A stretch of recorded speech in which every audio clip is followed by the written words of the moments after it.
partir de agora, Linha Direta com a Saúde e Cidadania. Olá, amigos. No ar, Linha Direta com a Saúde e Cidadania. O seu programa de todos os sábados a partir das 13h30. Aqui, pela TV Unisantos, canal 40 UHF e pela 12 da NET.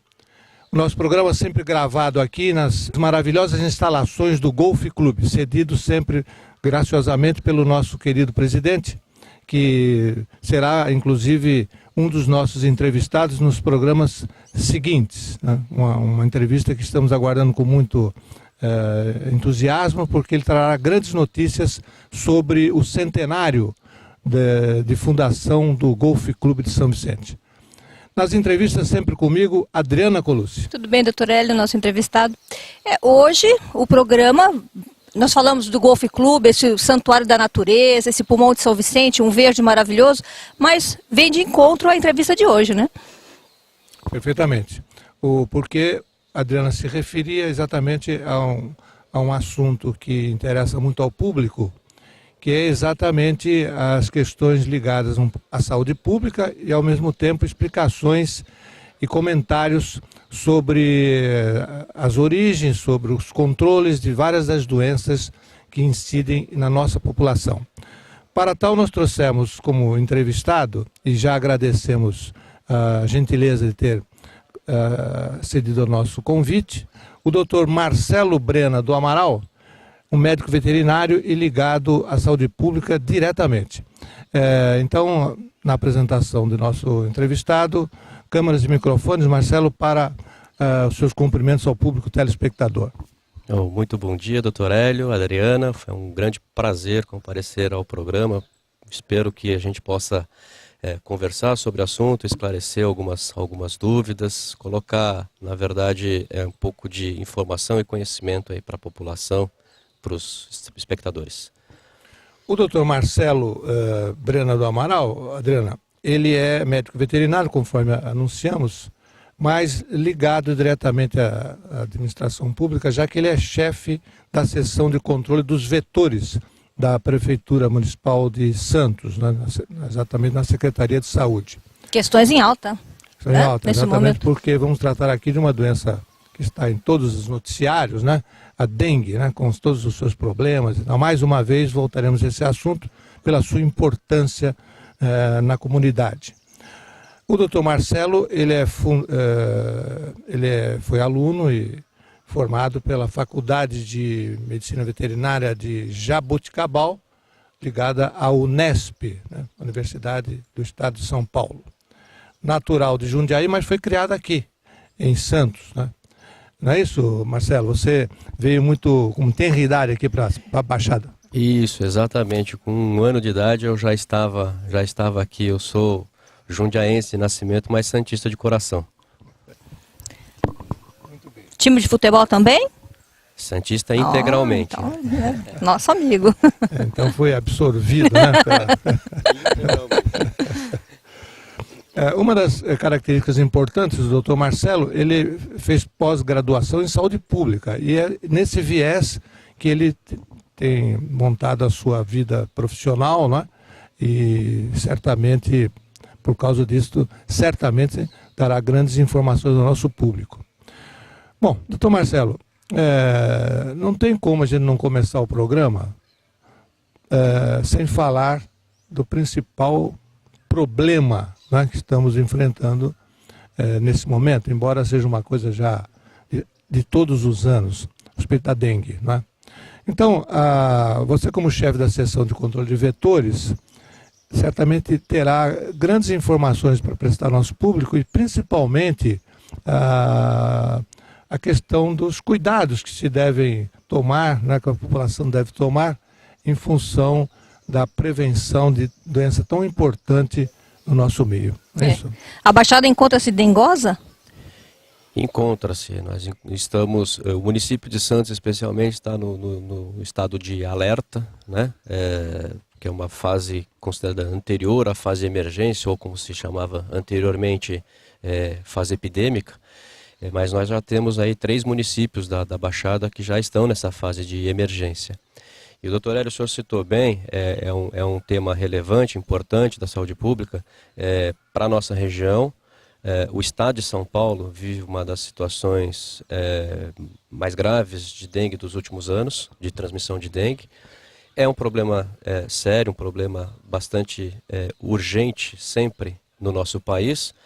E é bom a gente lembrar que dengue é uma doença endêmica, é uma doença de importância em toda a zona tropical do mundo. É uma doença, segundo dados da Organização Mundial de Saúde, que acomete mais de 50 milhões de pessoas por ano, levando a um número muito grande de internações e óbitos, principalmente nas regiões onde ela ocorre há mais tempo. E, infelizmente, a América Latina se encontra exatamente nessa faixa de maior risco, assim como o Sudeste Asiático e a região mais norte e nordeste da África, toda a região da América Latina, principalmente aqui o Brasil responde por um grande número, não só, obviamente, pelo gigantismo do país, mas tem praticamente todo o seu território acometido por essa doença já há pelo menos 3 décadas quase.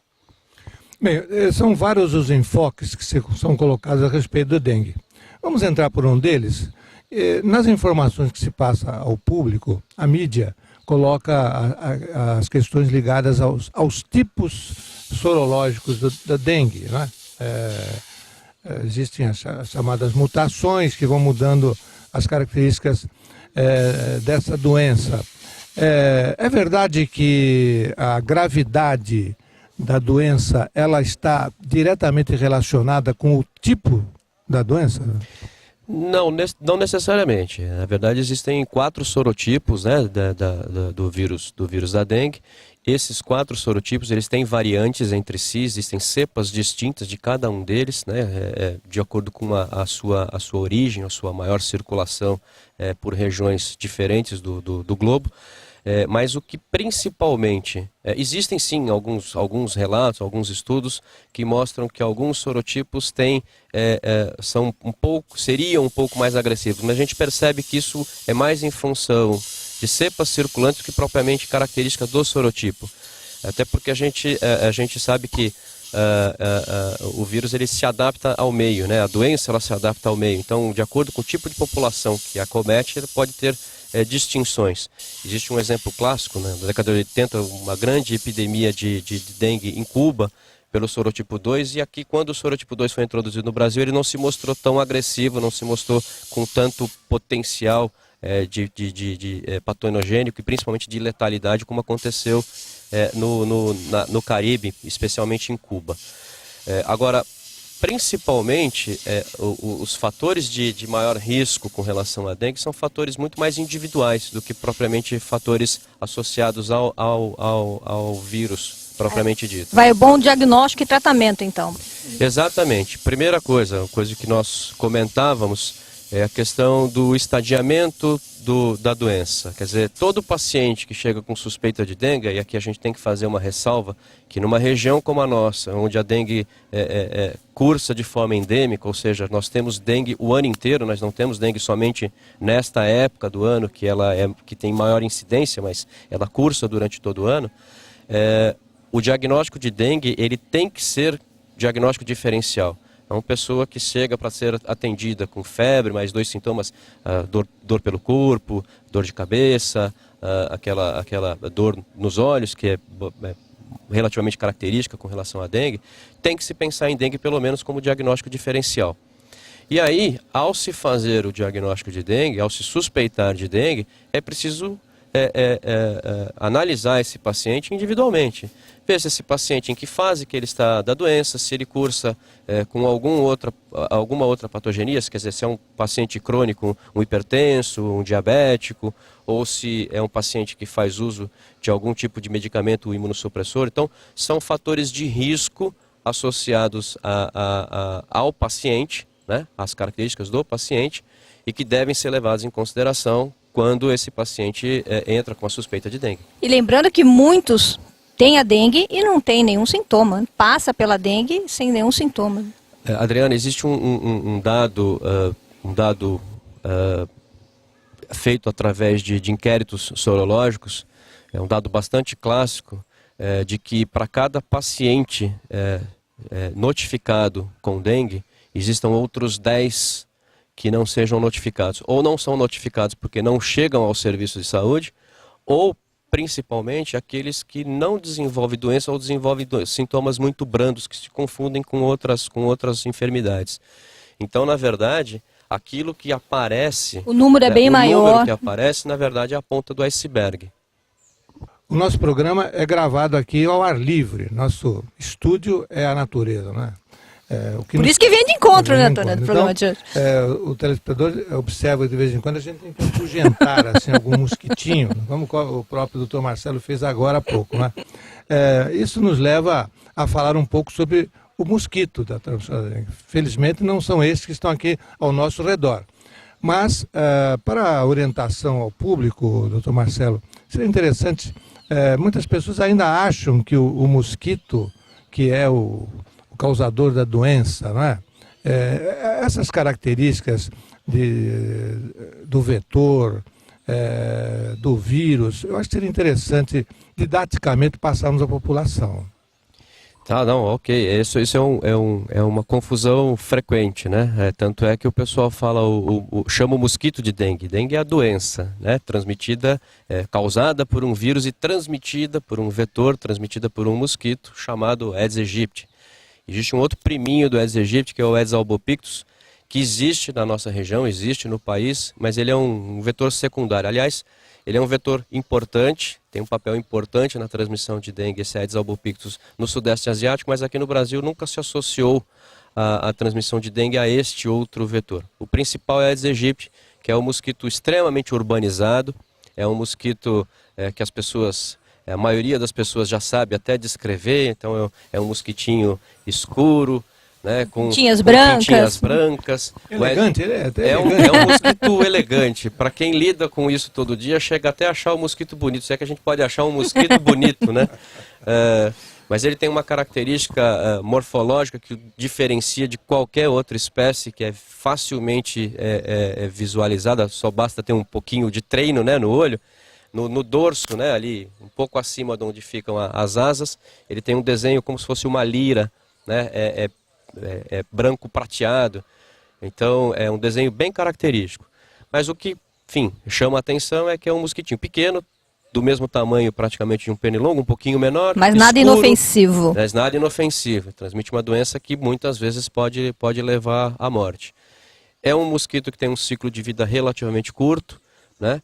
Ele vive cerca de 30 dias, um pouquinho mais eventualmente. Na natureza ele normalmente vive menos do que isso, mas tem um ciclo reprodutivo rápido, né? Entre a fêmea do Aedes aegypti depositar os ovos e desses ovos saírem as larvas que vão crescer, se transformar em pulpas e dessa pulpa emergir um novo mosquito. Isso demora cerca de 10 a 12 dias em média. Sendo que em condições climáticas mais favoráveis, que infelizmente é o nosso caso, nós temos as condições ideais para procriação de mosquitos de maneira geral, do Aedes aegypti em especial. Esse ciclo a gente já conseguiu comprovar aqui na nossa região em uma semana, 7 dias o ciclo completo. Então, quer dizer, muito rapidamente ele se reproduz. Uma fêmea, ela pode colocar aí, numa única postura, cerca de 200 ovos, né?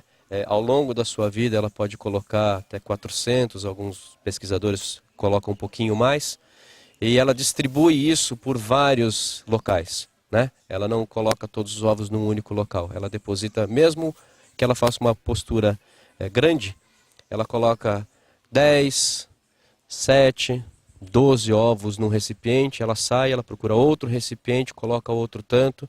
Isso, na verdade, é uma característica da espécie para tentar distribuir o máximo possível essa prole e garantir que o maior número possível de filhotes, né, vinguem.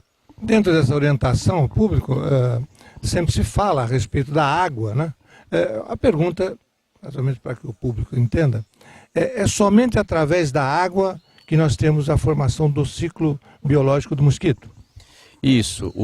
Todos os colicídeos, né, que são a família onde está inserido o Aedes aegypti, eles são mosquitos que se criam dentro da água. Na verdade, eles têm uma fase adulta, é o que a gente chama de terrestre ou alado, né? É um mosquito que voa. E as demais fases, elas só continuam dentro de água, né?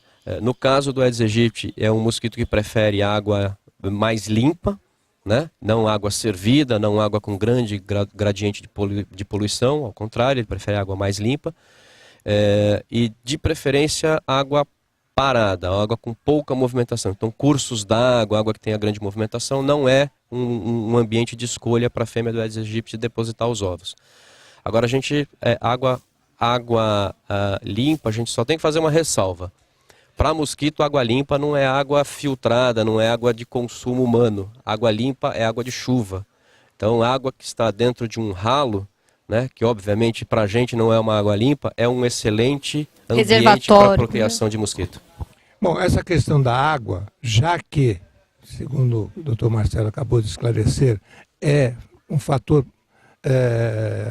imprescindível para que haja essa continuidade do ciclo, nós vamos tratar no próximo bloco, já que vamos para o intervalo. Amigos, estamos acompanhando com interesse, toda a população está acompanhando com muito interesse, os desdobramentos da chamada Operação Lava Jato, que está demonstrando que bilhões de reais do erário público foram desviados para setores não só das grandes empreiteiras que fazem os trabalhos na Petrobras, como também de agentes políticos que formavam algumas das diretorias dessa grande empresa nacional. Muito bem, o que é que nós devemos aprender deste fato? Me parece que chama a atenção as questões ligadas ainda à impunidade. É um mal terrível que assola o nosso país.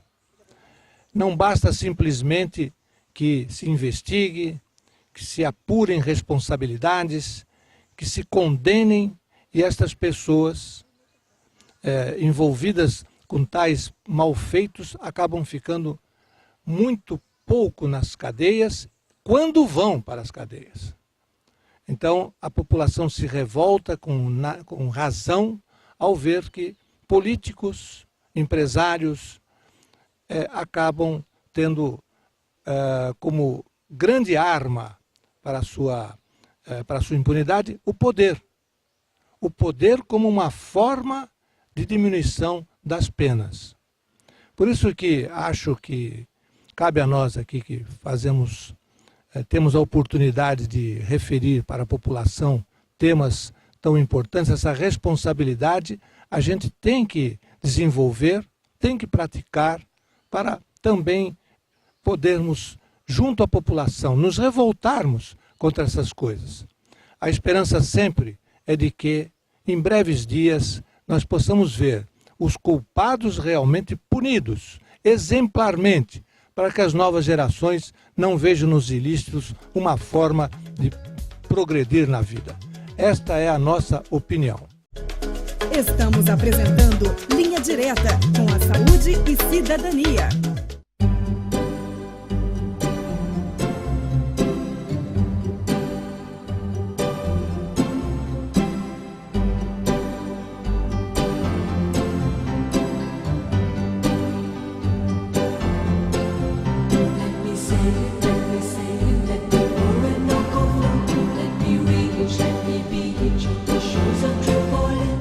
Marcar uma data especial é sempre muito importante. Ari Foto e Vídeo, Avenida Dom Pedro II, número 225, Cidade Náutica, São Vicente. Telefone 3464-1737.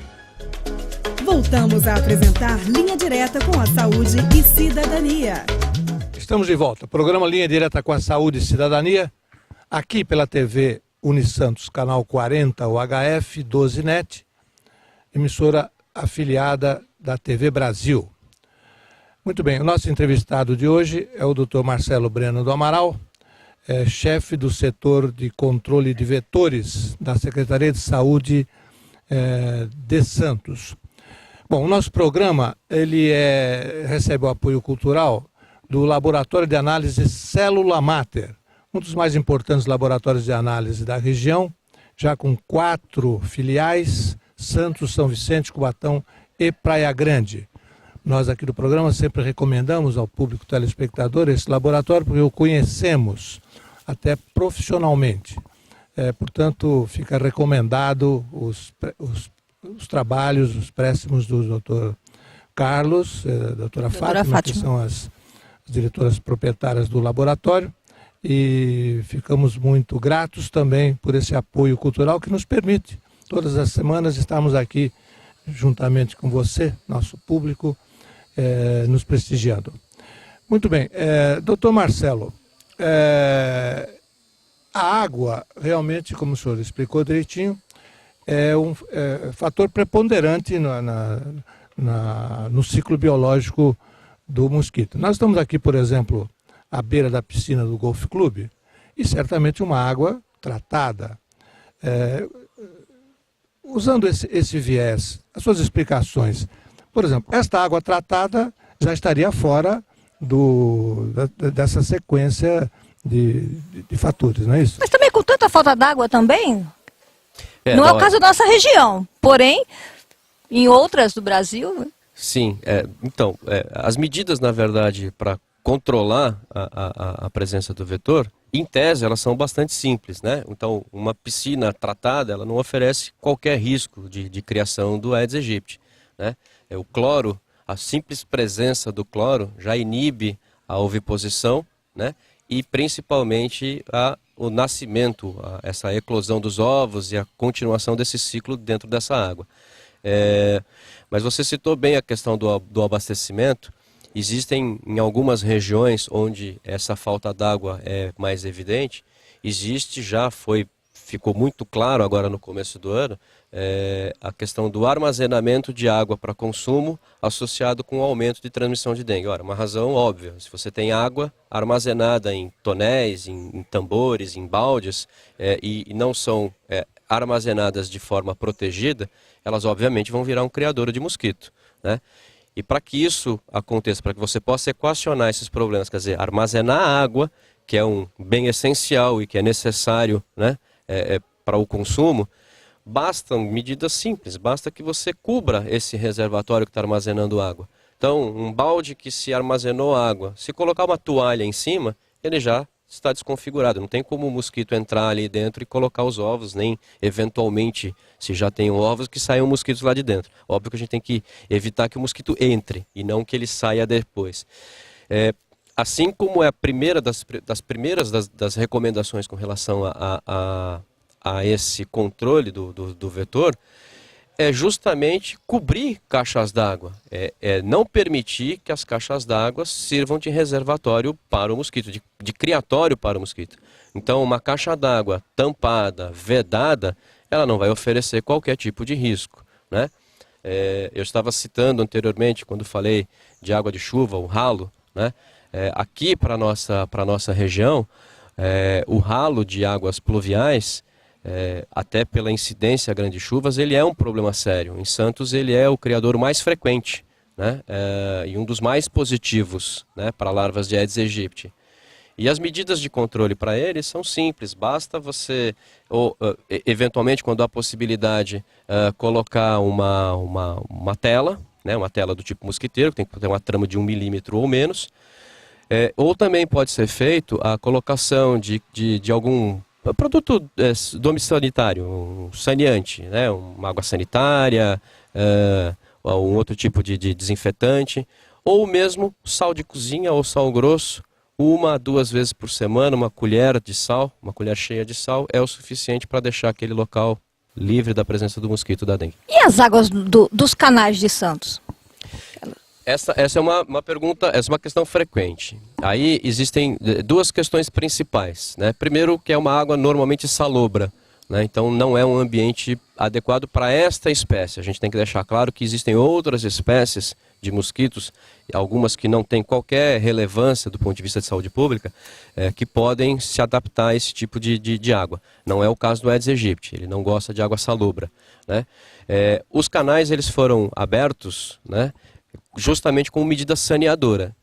Saturnino de Brito, quando fez todo o projeto de saneamento que previa a abertura dos canais, Obviamente que ele já previa que os canais poderiam ser fonte de criação de mosquito, e ele trouxe e introduziu nos canais aqueles peixinhos que a gente vê lá, os chamados barrigudinhos, né? São peixes do gênero Poecilia, que são ávidos comedores de larva, de mosquitos diversos, de qualquer coisa que se mexa ali dentro da água, eles devoram, e eles fazem um controle natural, né?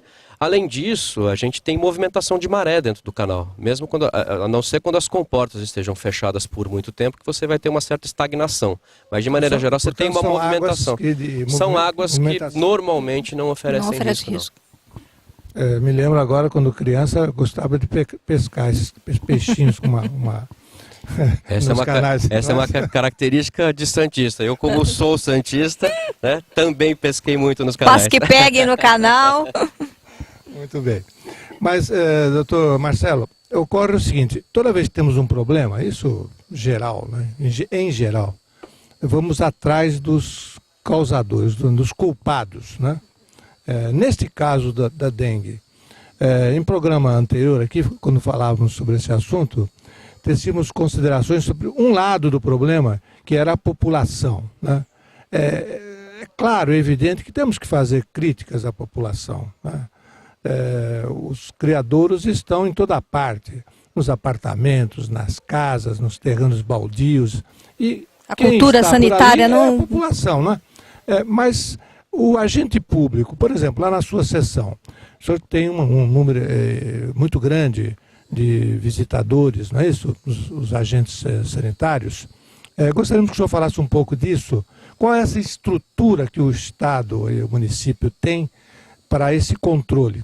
Portanto, olhando o lado do poder do Estado sobre o assunto, não é? E depois voltaremos a falar sobre a população. Então, doutor Hélio, o senhor citou bem. Eu acho que o Estado, no caso o nosso município, tem um papel preponderante porque as normativas técnicas estão em poder do Estado. Então o Estado ele tem, acima de tudo, o papel de norteador das ações. Quer dizer, é o Estado que tem que verificar qual é o problema, aonde está o problema e orientar e direcionar esse trabalho de forma correta. E aí a gente coloca, já entrando na questão da população, eu acho um erro a gente querer, numa situação como essa, que perdura há tanto tempo, que tem uma implicação grande, como a Adriana colocou, da questão da falta de cultura sanitária, quer dizer, é um problema muito mais profundo do que simplesmente querer atribuir culpabilidade a esse ou aquele. A gente tem que tratar esse tema como uma questão de corresponsabilidade, né? São questões que têm que ser compartilhadas. Quer dizer, o papel do Estado, ele é claro, né? Como norteador. Apenas para a gente reforçar o que o senhor colocou, nós temos aqui na Prefeitura de Santos 170 agentes trabalhando na rua, então a gente tem uma distribuição de trabalho, a gente tem agentes distribuídos por toda a cidade.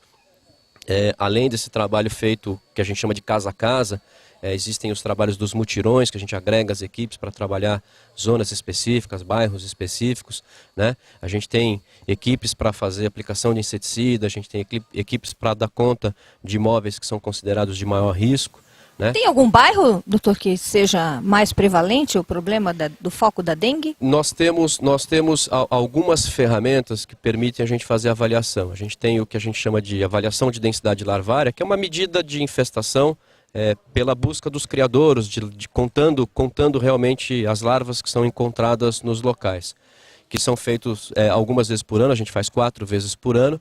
Isso dá uma medida para a gente aonde a gente tem mais presença de larvas. Nessa última avaliação que nós fizemos no mês de janeiro, a área que deu o maior número de focos foi a região ali do Macuco, Encruzilhada, né? Isso eventualmente pode ter variação de um período para outro. Nós temos uma outra ferramenta, são armadilhas para captura de mosquitos, que são vistoriadas, são analisadas toda semana. Então toda semana a gente tem um panorama de onde está, aí é a medida dos mosquitos adultos. E aí a gente tem uma variação muito grande, mas há algumas coincidências. A gente tem aí na região mais central né, do município, ali aquela região que pega Vila Matias, um pouco da Encruzilhada, que a reincidência é muito frequente. Aí a gente tem aquela região do Valongo também com uma incidência grande, mas aí tem uma variação maior. Muito bem, usando aqui uma linguagem metafórica, esse número grande de agentes e mais todo o pessoal da administração, das orientações, formam, na verdade, um batalhão. Não é? Seria o caso também de nós, usando a mesma colocação, exortarmos a população a formar um outro batalhão, o batalhão da população em cima do encontro desses focos, que o Dr. Marcelo tão bem colocou, para, então, a interação entre o Estado e o povo, a população, nós conseguimos, pelo menos, minimizar tão grave problema, não é assim, doutor? Exatamente, e a importância, quando a gente chama essa questão da corresponsabilidade, é justamente nesse sentido.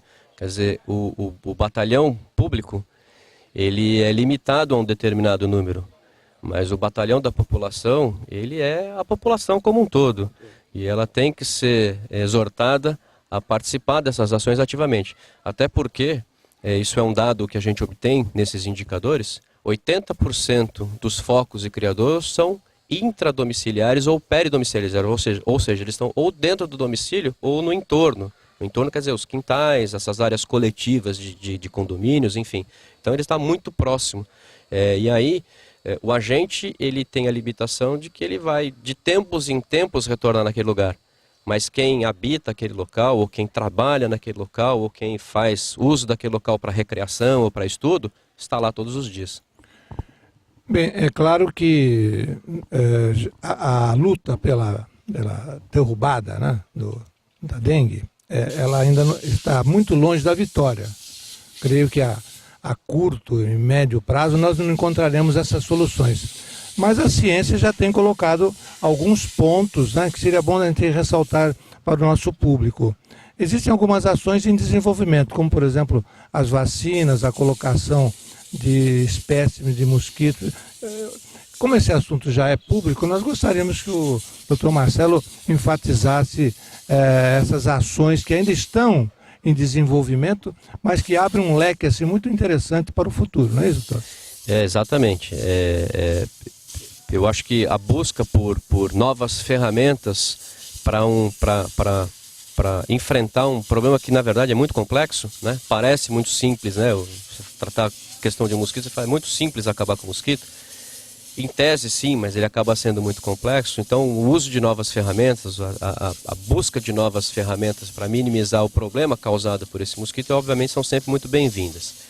A questão da vacina é muito relevante, né? Ela obviamente não vai impactar na presença do vetor, mas ela pode reduzir ou até mesmo eliminar a doença.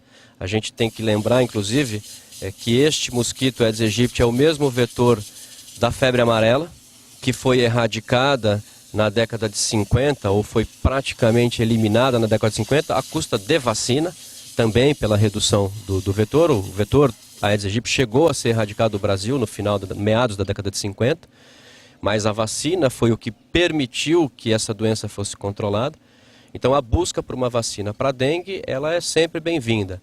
Nós temos algumas boas notícias, né, do meio científico. Existe já uma vacina em fase final de testes, é uma vacina que foi testada no Sudeste Asiático, teve um resultado considerado razoável, mas esta mesma vacina foi testada, está finalizando os testes aqui no Brasil, ela se mostrou mais promissora para a nossa população do que em outros locais. Existe uma expectativa de que essa vacina possa estar no mercado talvez não ainda nesse segundo semestre de 2015, mas no primeiro semestre de 2016, e ainda existem outras 3 vacinas sendo desenvolvidas aí por institutos conhecidos, envolvidos nisso, a Fundação Oswaldo Cruz, do Rio de Janeiro, Fiocruz, o Instituto Butantan, né, e tem uma vacina japonesa também sendo desenvolvida. O grande desafio com relação à vacina é justamente trazer uma vacina que seja eficiente, que seja eficaz contra os 4 sorotipos. Uma vacina que seja eficiente contra 1, 2 ou 3, ela pode ser até um problema e não uma solução, né? Visto que pode trazer consequências por não proteger todos os sorotipos ao mesmo tempo. Com relação a outras tecnologias, essas armadilhas que eu citei anteriormente, foi uma ferramenta que nós buscamos, é uma tecnologia diferente, que ela está aprovada pelo Ministério, ela tem certificação do Ministério, mas não é algo que está colocado como parte da rotina do Programa Nacional de Controle de Dengue, mas, enfim, nós fazemos uso como meio de tentar melhorar a nossa percepção e o nosso trabalho do dia a dia. Existem outras ferramentas sendo testadas. E a questão do mosquito transgênico, né, que foi testado, é uma empresa britânica e tem uma parceira brasileira que desenvolveu, adaptou juntamente com a USP para a realidade brasileira. Foi testada principalmente ali no Nordeste, em Feira de Santana. E hoje já tem algumas cidades do interior de São Paulo que já estão fazendo uso dessa tecnologia. Né? Piracicaba, que está sendo... Piracicaba, que eu tenho conhecimento, Piracicaba. Eu ainda não tenho dados concisos, precisos sobre a gente tem os dados preliminares, que parecem ser bastante promissores em ambientes controlados. Agora, essa utilização em larga escala, a gente vai ter que, talvez, observar com o tempo o resultado dela. São fatos promissores, né? E brevemente, certamente teremos oportunidade de enfocar aqui no nosso programa. Bem, nós vamos encerrar esse assunto, doutor Marcelo, porque vamos para o intervalo, mas eu acho que a mensagem final sobre a dengue deveria ser aquela de que cada pessoa deve entender que o limite da sua casa, as suas divisas, elas não o protegem da dengue, porque o mosquito, ele não vê fronteiras, não vê divisas.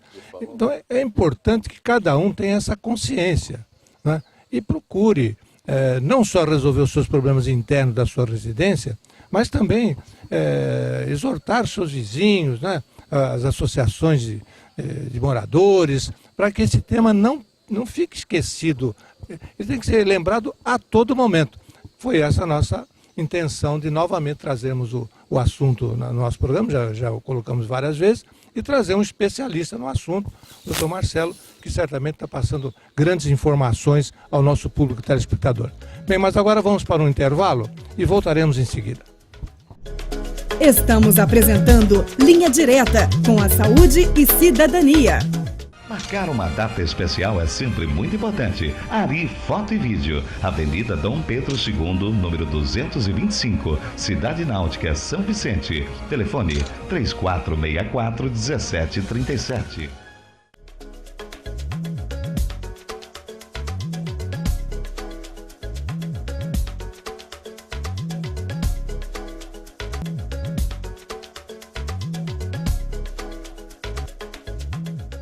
Amigos, o mundo encontra-se ainda traumatizado pelo terrível acidente aeronáutico ocorrido na França, nos Alpes franceses, quando um avião chocou-se contra a montanha e todas as investigações estão se encaminhando para um suicídio do copiloto e que teria determinado, portanto, esse terrível acidente.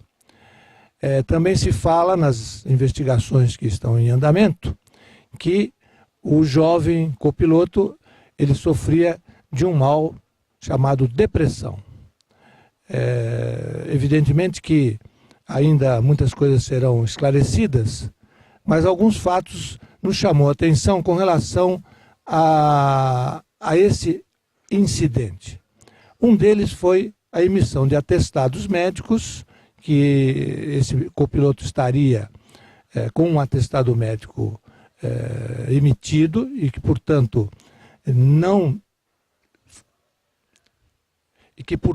o tiraria desta missão, deste voo, e teria evitado, portanto, o acidente.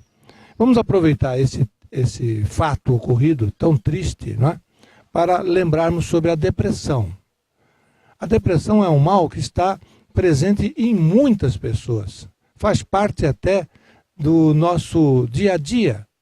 Muitas das vezes a gente se encontra triste porque por razões profissionais, familiares, etc. Mas tem pessoas que têm isso já como uma doença. A depressão, quando instalada, realmente é uma doença. Então, faz parte do dia a dia nós estamos atentos a essas coisas, dentro da nossa própria família. Quando temos alguns nossos filhos ou parentes com atitudes estranhas, pessoas que ficam recolhidas, isoladas do mundo, quietas, muitas vezes se fala assim, não, essa pessoa é esquisita. Pois é, mas essa constatação já é um primeiro momento para que nós possamos ajudar aquela pessoa. Então, quando estivermos diante de fatos como este, de pessoas com esse comportamento, faz parte das nossas obrigações encaminhar esta pessoa para uma assistência médica, especialmente na área da psicologia e psiquiatria, para que fatos terríveis como aconteceram nesse desastre aeronáutico possam ser evitados.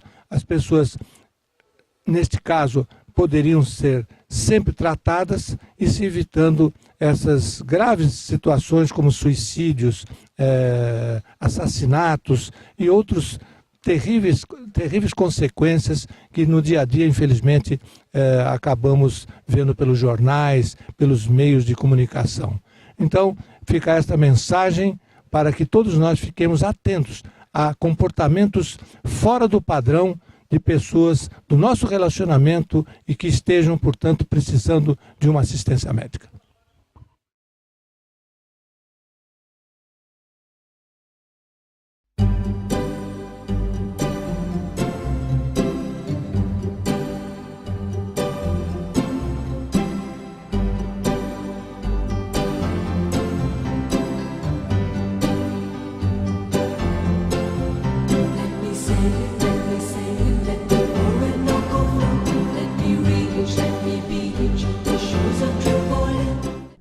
Voltamos a apresentar Linha Direta com a Saúde e Cidadania.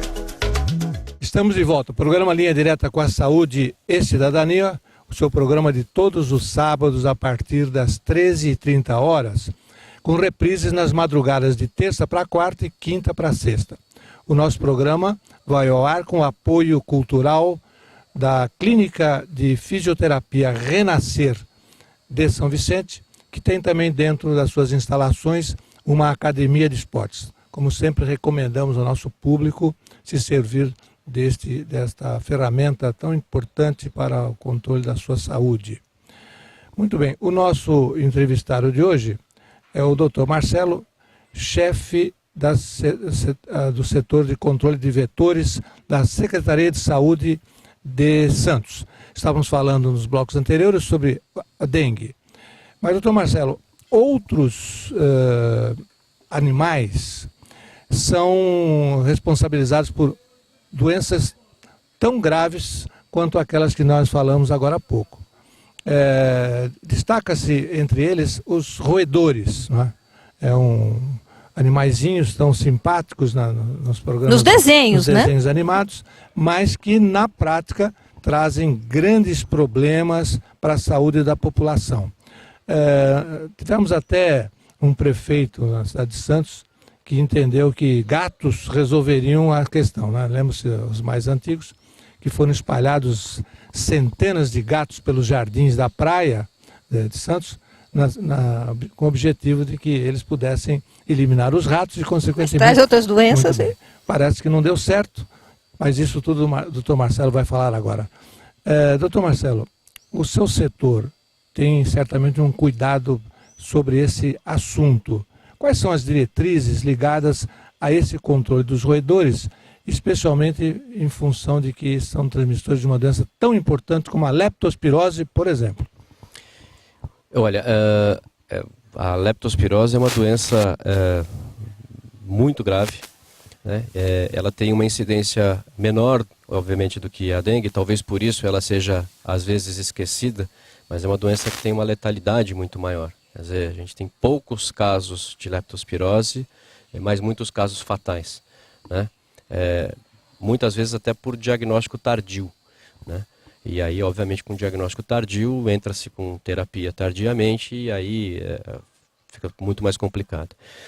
Agora, existem, na verdade, duas linhas, na verdade, com relação a controle de roedores. Primeiro, a gente tem que entender que Santos, e aí a gente volta a uma questão tratada no primeiro bloco, não é questão de atribuir culpabilidade, mas de compartilhar responsabilidades. Santos é uma cidade que, mais uma vez, tem um problema dentro da sua configuração que favorece muito a proliferação de roedores, que é a questão do porto, né? Não que o porto seja o responsável pelos ratos que vivem na cidade, mas obviamente que pela atividade portuária é um atrativo muito grande e cria obviamente uma dificuldade extra para o controle dessa população de roedores, né? Os ratos eles são atraídos principalmente por alimento, né? Os grãos, principalmente? Os grãos principalmente, e aí a gente até já muda um pouquinho de animal e a gente tem um outro animal que também se serve muito disso, que são os pombos, né? Então, algumas pessoas inclusive dizem que pombos são os ratos com asa, né? Porque também são vetores de doenças. Mas os ratos, na verdade, existem duas linhas básicas que a seção de controle de zoonoses adota. É a questão da desratização, que é o trabalho de fazer a colocação de produtos, né, raticidas em diversos formatos para você tentar minimizar ou diminuir essa população de roedores. E aqui também a gente tenta deixar claro que é impossível você falar em extermínio de população de roedores, é controlar a níveis aceitáveis, e principalmente a questão chamada de antirratização. A desratização é a ação direta de você tomar uma... tentar eliminar o roedor. A antirratização é o trabalho de base, é o trabalho de instruir aquela localidade, aquelas pessoas que estão naquela localidade, das medidas que têm que ser tomadas para evitar a presença do roedor. Uma outra coisa que as pessoas muitas vezes não sabem. Quem tem animal em casa, quem tem cão, gato em casa, jamais deve deixar alimento disponível em tempo integral. À noite, esses alimentos têm que ser recolhidos, porque o cão vai estar dormindo, mas o rato estará acordado e vai se servir da comida do cão, né? Uma outra coisa que o rato é um roedor, né? Uma característica dos roedores é que os dentes incisivos estão sempre crescendo, né? Então ele vai roer, não importa se é sacaria, ele vai roer, isso é um exercício inclusive para ele. E as pessoas às vezes não sabem, mas barra de sabão é um excelente atrativo para que ele possa... ou uma distração para o roedor. Não que ele se consumir. alimente do sabão. Apesar que o sabão, a base do sabão é banha, né? É gordura animal. Então, eventualmente, pode ter algum atrativo nutritivo. Na falta do também, alimento, ele vai até o sabão. Mas principalmente para roer aquela barra de sabão, né? E não é raro em locais onde tem infestação, você vai no tanque, uma das primeiras coisas que se vê, se olhar se tem vestígios de rato, vai no tanque, ver se tem barra de sabão, se a barra de sabão está roída. Existe um número de ratos por pessoa? Existe um dado assim? Existe uma estimativa, né? Existe um dado, ele não é um dado evidentemente muito preciso, mas de que existam cerca de 6 ratos por habitante, né? É um dado de relativo consenso para o país. A estimativa é que em Santos a gente tem um pouquinho mais, que chega a 10 ratos por habitante, né? O que torna a tarefa da equipe ainda um pouquinho mais complicada, um pouquinho mais ingrata. O rato é tão pernicioso, sob esse ângulo, que classifica-se algumas pessoas, né, como ratos, né? Porque prejudicam os setores, né? Estamos agora, nos dias atuais, a caça dos ratos de colarinho branco. E parece que com algum sucesso. Olha, tanto dinheiro! Mas ainda dentro do controle de vetores, o senhor citou en passant a questão dos pombos. Os pombos se espalham com uma rapidez incrível, né?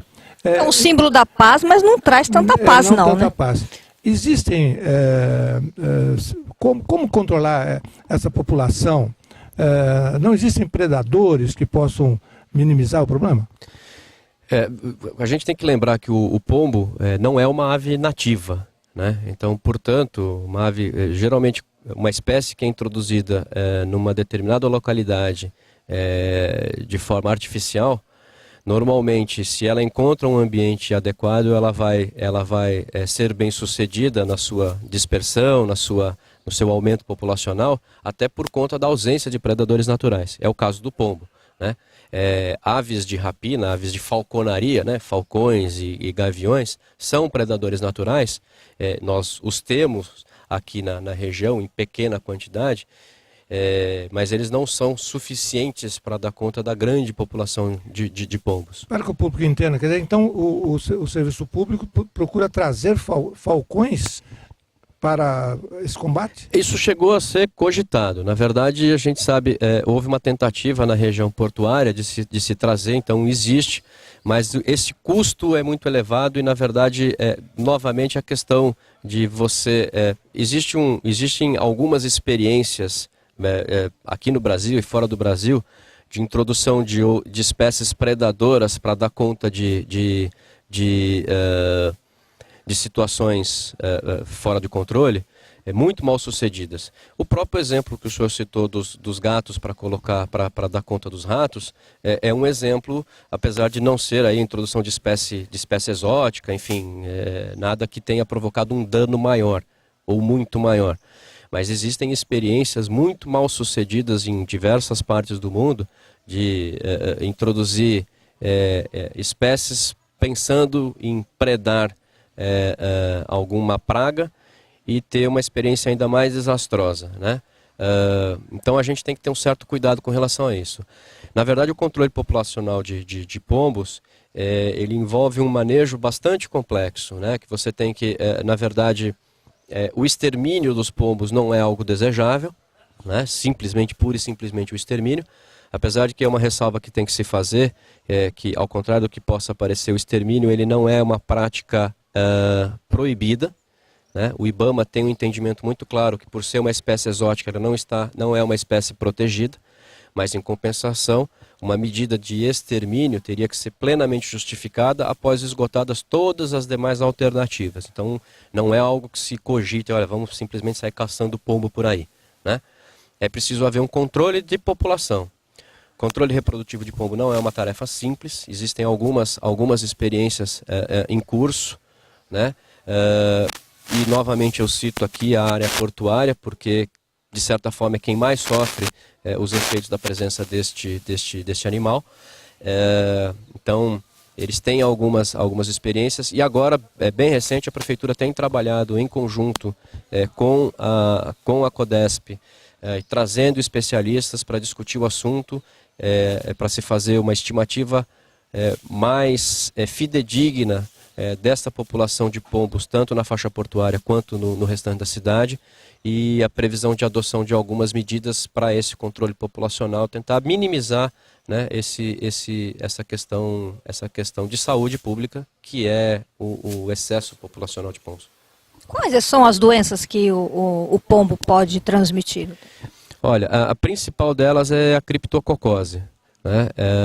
Que é uma doença que ela é uma doença oportunista, né? Ela tem uma incidência maior principalmente em pacientes imunossuprimidos, então particularmente em pacientes portadores de HIV, né? Em menor proporção, toxoplasmose. A toxoplasmose associada a pombos é quase que um erro, né? Porque a toxoplasmose, a transmissão por pombo seria pelo consumo da carne do pombo, né? Salmonelose, eventualmente. Então, tem algumas, mas principalmente, a principal delas é a criptococose. É um problema já não é novo, né? O crescimento das populações de pombos é uma coisa que já tem décadas. Eu me recordo lá nos Hospital dos Estivadores, pelo tipo da construção que foi feita com aquelas plataformas na construção, era moradia para pombos. Milhares de pombos se abrigavam ali. Mas teve município que construiu? Sim, aqui em São Vicente, evidentemente, para atrair os turistas, naquela beleza, construíram-se pombais, né? Numa das praças, aí era pombo, doutor Marcelo, que não acabava mais. Mas você sabe que a construção dos pombais, hoje, ela é vista de uma outra maneira. É lógico que para que isso surta o efeito desejado, é preciso controlar de alguma maneira outros eventuais pontos de nidificação, ou seja, onde essas aves vão se instalar para colocar os ovos. Mas o pombal ele pode servir para isso, para atrair os pombos para fazerem ninho, depositarem os ovos e aí esses ovos serem retirados, substituídos tem que ser substituídos por um engodo, né? Porque senão a fêmea vai colocar outro ovo posteriormente, para que aí você, retirando esses ovos, você controle essa população. Interessante, né? Bom, são assuntos interessantíssimos. Eu acho que o programa correu muito rapidamente, porque foram muitas informações importantes e outras tantas poderiam ser dadas. Mas, doutor Marcelo, nosso programa ele é curto, infelizmente, e nós estamos chegando ao final. Era curto meia hora? Curto uma hora, não tem... meia hora, agora pensávamos que uma hora seriam suficientes, mas já vimos que entrevistas tão interessantes como essa que o doutor Marcelo nos deu, o programa acaba sendo curto também. Mas, ao encerrarmos, gostaríamos que o senhor se despedisse do nosso público e já de antemão, nós agradecendo ao senhor ter nos concedido essa entrevista. Bom, eu agradeço o convite, a oportunidade de prestar algumas informações à população, me coloco à disposição para, numa próxima oportunidade, continuarmos com o assunto, ou tratarmos de outros de interesse, e sempre convocando ou convidando a população, né, para fazer parte, como o senhor bem disse, do batalhão que faz o controle dessas doenças transmitidas por vetores. Ganhou o nosso público a entrevista e nós nos sentimos honrados com a sua presença. Adriana. Obrigada, doutor Marcelo, doutor Hélio. E dizer que as crianças na escola, a educação das crianças na escola, eles são soldadinhos para essas informações sobre as doenças da dengue. Bom, um abraço a todos e até o próximo sábado a partir das 13h30 aqui no Golf Clube. Até logo, pessoal. Estamos partindo. Prometendo voltar no próximo sábado a partir das 13h30, sempre aqui na TV Unisantos, canal 40 UHF 12 da NET. Um grande abraço a todos.